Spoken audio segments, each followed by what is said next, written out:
हैं उसका हमें कितना फल प्राप्त होता है। सतयुग में जब हम दान कोई करता था तो 100 गुना फल मिलता था, जितना दान किया उतना ही फल।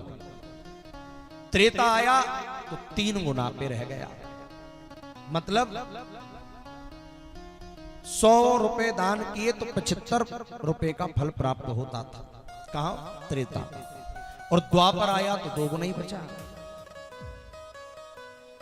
आधा, बिल्कुल मतलब आधा ही फल प्राप्त होगा, 50%। और कलयुग आते आते क्या स्थिति हो गई, बोले 1/4 बचा है। आपने किसी को 100 रुपए दान किए तो फल कितने का? बोलो जोर से, 25 रुपए का। 100 रुपए पर 25, क्यों? क्योंकि कलिकाल का प्रभाव है 4 गुना। इसलिए जब कोई पंडित जी के पास जप कराने जाते तो पंडित जी क्या कहते हैं? 4 गुना जप कराना पड़ेगा। सूर्य का जप कराना हो तो सूर्य का जप 7000 में हो जाता है, 7000 जप होना चाहिए, लेकिन पंडित जी कहेंगे 28,000 जप होगा। क्यों? बोले कलयुग चतुर्गुणी भवेत, कलयुग में 4 गुना जप करना पड़ेगा, तब 1 गुना फल मिलेगा। तो 1/4 रह गया है।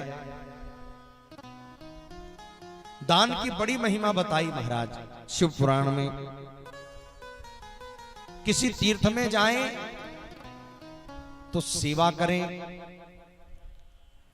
तन पवित्र सेवा किए, धन पवित्र किए दान, और मन पवित्र हरि भजन सो होत त्रिविध कल्याण। क्या होता है? बोले महाराज, सेवा करने से तन पवित्र हो जाता है। जैसे ये कथा चल रही है, कोई बिछात बिछा रहा है, कोई झाड़ू लगा रहा है, कोई सामग्री की व्यवस्था जुटा रहा है, कोई कुछ सामग्री ला रही है, सेवा है। तो ये तन की सेवा हुई तो तन पवित्र हो गया, क्योंकि भगवान की सेवा में लग गया। और धन अगर आपका इस कार्य में, भगवान के कार्य में लग गया तो क्या हुआ? बोले धन पवित्र हो गया। सेवा से तन और धन देने से धन पवित्र। और जब कथा सुन रहे हैं, भगवान का भजन कर रहे हैं, इससे क्या पवित्र होगा? बोले मन पवित्र हरि भजन सो, भगवान के भजन से मन पवित्र होगा। तो तन, मन और धन तीनों की पवित्री हो जाती है। क्योंकि कलिकाल में लिखा है दान मेकम कलौ युगे, इस कलिकाल में एक ही चरण रह गया धर्म का, उसका नाम है दान। एन केन विधि दीने दान करें कल्याण, किसी भी प्रकार से दिया गया दान कल्याण करता है।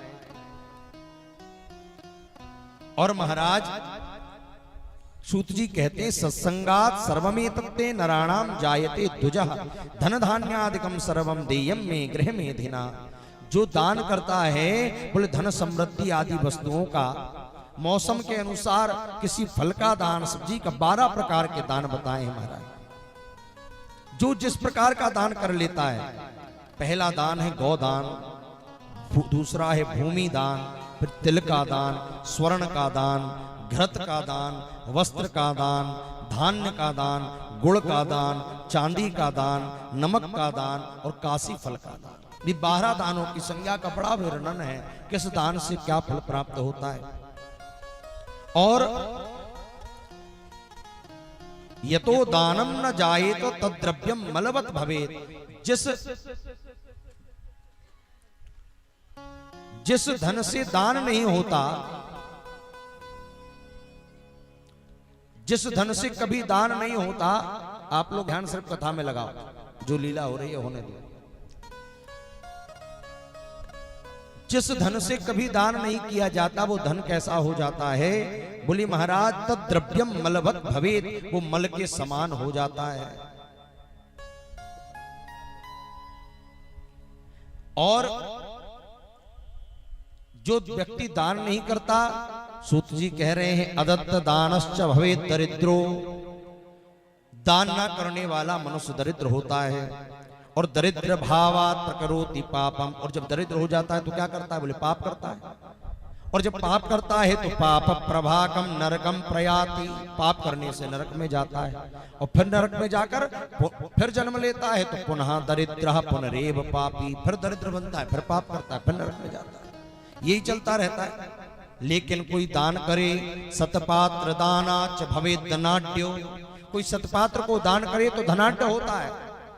और धनाढ्य भावाच करोति पुण्यम, और जब धनाढ्य होता है तो पुण्य करता है।